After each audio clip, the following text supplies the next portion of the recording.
Hello everyone, again welcome back to my channel. আগের party তো তোমরা সবাই দেখেই নিয়েছো। রাত 12টার সময় আমার কাছের মানুষগুলো মিলে আমাকে কত সুন্দর বার্থডে সারপ্রাইজ দিয়েছে।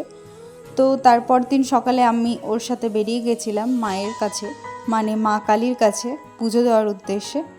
ওর আর আমারই যাওয়ার কথা ছিল। তো তার আগের দিন রাত্রে ওর দিদি যাইবু, মানে আমার দাদা ভাই আর দিভাইও বললো যে আমাদের সাথে যাবে। তো এই যে চলে এসেছি এখানে দাদাভাইদের বাড়িতে। তো দাদাভাই তো রেডি, কিন্তু দিভাই এখনও পুরোপুরি রেডি হতে পারেনি, কারণ দিনটা ছিল বৃহস্পতিবার আর পুজো দিতে তো একটু দেরি হয়। আর ওদের হঠাৎই যাওয়ার প্ল্যান ছিল, তো ওরা চট করে রেডি আর হতে পারেনি। তো এই যে আমরা ততক্ষণ একটু আয়নার সামনে দাঁড়িয়ে ঢং করে নিচ্ছিলাম, একটু ছবি তুলছিলাম, ভিডিও নিচ্ছিলাম। ততক্ষণে দিভাইয়ের পুজো দেওয়া একদম কমপ্লিট হয়ে গেছিলো, ওরাও একদম তৈরি বেরোনোর জন্য। তারপর সবাই একে একে আমরা বেরিয়ে যাচ্ছিলাম। আর এই যে দেখো দেখো বাঁদর একটা, আমি ওকে বাঁদর কেন বললাম তোমরা এটা দেখলেই বুঝতে পারবে।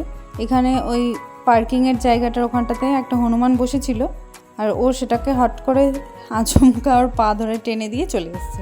হনুমানটাও চমকে গেছে, ভাবছে আমার মতো একই প্রজাতির ওপারে কী করে আছে। তো যাই হোক, তারপর আমরা বেরিয়ে পড়ি। আর যেতে যেতে সব থেকে ভালো লাগার বিষয় এই যে চারিদিকে প্যান্ডেল তৈরি, মানে দুর্গাপুজো। তো এটা একটা আলাদাই অনুভূতি।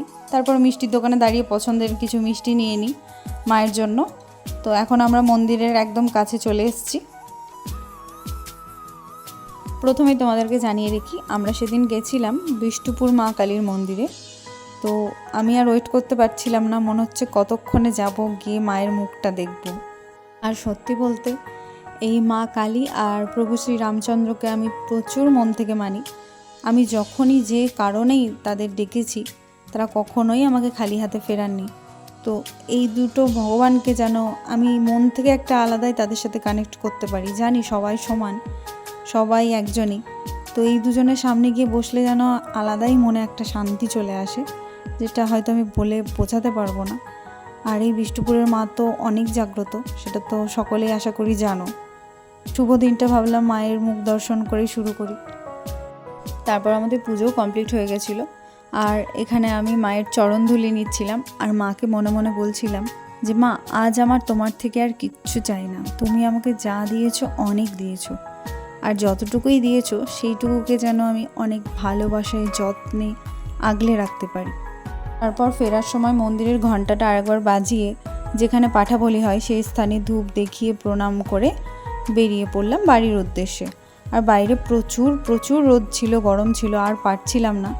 তারপর একটা আখের রসের দোকান দেখতে পেয়ে আমরা সেখানে দাঁড়িয়ে পড়ি, কারণ সবারই রোদ্রে গলা শুকিয়ে গেছিলো। এমনিতেও বাইরে এত রোদ ছিল যে কেউই আর পারছিল না। সকাল থেকে না খেয়েছিলাম আমরা সবাই, আর এদের মুখ দেখে বুঝতেই পারছো। তো সবাই আখের রসটা অনেক তৃপ্তি করে খেয়েছিলাম। তো তারপর আখের রস খেয়ে ফাইনালি বাড়ি ফিরলাম। আর বাড়ি ফিরেই দেখি মা নিজের হাতে এত কিছু আয়োজন করেছে আমাদের জন্য। হ্যাঁ, বৌদি অনেক হেল্প করেছিল মাকে, কিন্তু রান্নাগুলো মা সব নিজের হাতে করেছিল। যা যা আমি খেতে ভালোবাসি, ও খেতে ভালোবাসি, সমস্ত কিছু করেছিল। তোমরা হয়তো অনেকেই জানো, আবার অনেকেই জানো না, আমাদের জন্মদিন কিন্তু একদিন আগে পিছে। তাই আমার জন্মদিনের দিনই মা ওকেও একসঙ্গে খাইয়ে দিয়েছিল। এই দুপুরবেলা আর এত গরমের মধ্যে এত কিছু আয়োজন করা বোধহয় মায়েদের পক্ষেই সম্ভব। আর আমি তো সবসময় বলে থাকি, আমার মা কিন্তু সুপার ওমেন। আর এই যে এটা আমার জীবনের সব থেকে সুইটেস্ট পারসন, আমার দিদুন। এত মিষ্টি একটা মানুষ যে তোমরা না মিশলে তার সাথে বুঝতেই পারবে না। আজ তারা আছে বলেই আমরা হয়তো এত আনন্দে আছি। তো যাই হোক, মায়ের হাতের এত সুন্দর সুন্দর পছন্দ রান্নাগুলো খাওয়া দাওয়ার মধ্যে দিয়েই আমরা আমাদের জন্মদিনের দুপুরটা কাটিয়েছিলাম। তো এটা ছিল আমার বার্থডে ব্লগের সেকেন্ড পার্ট। এখনও সন্ধ্যাবেলার ধামাকাদার ব্লগটা আসতে চলেছে। তো খুব শীঘ্রই দেখা হচ্ছে তোমাদের সাথে নতুন একটি ব্লগে। তোমরা সবাই ভালো থেকো, সুস্থ থেকো। সবাইকে টাটা, বাই।